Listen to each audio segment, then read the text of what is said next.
Viewers, welcome to the channel to any blogs.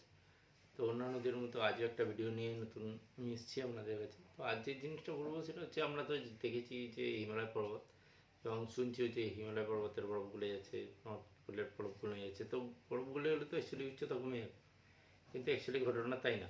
তো আজ যে কথাটা আপনাদের সাথে শেয়ার করবো সেটা আমি পড়লাম, রিসার্চ করলাম। তো তারপরে আমি জানাতে চাই যে অ্যাকচুয়ালি উচ্চতা কিন্তু কমছে না।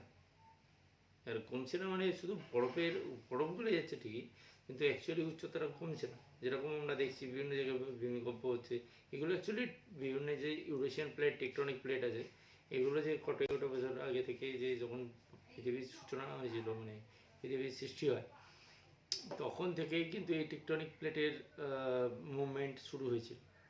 তারপরে তো এত খনিজ তেল, খনিজ জিনিস উৎপাদন করা হচ্ছে, তো টেকটনিক প্লেটগুলোর একটু মুভমেন্ট হচ্ছে এবং আলগা হয়ে যাচ্ছে।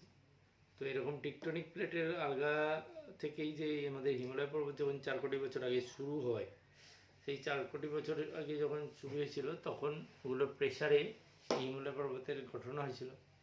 এবং আপনাদের জানাতে চাই, হিমালয় পর্বত থেকে যে নদী বয়ে গেছে, কোনো নদী বয়ে যায় যে আমাদের বালি মাটিগুলো, পাথর, এগুলো ক্ষয়ে নিয়ে যায়।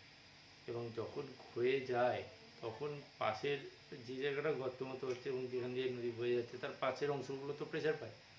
প্রেশার পেতে পেতে একটা টেকটনিক প্লেট আছে, তারপরে ওপরে যখন নিচের দিক থেকে প্রেশার পাচ্ছে, করে ধীরে ধীরে উচ্চতা বাড়তে থাকে। তো হিমালয় পর্বতের উচ্চতাও বাড়তে শুরু করেছে।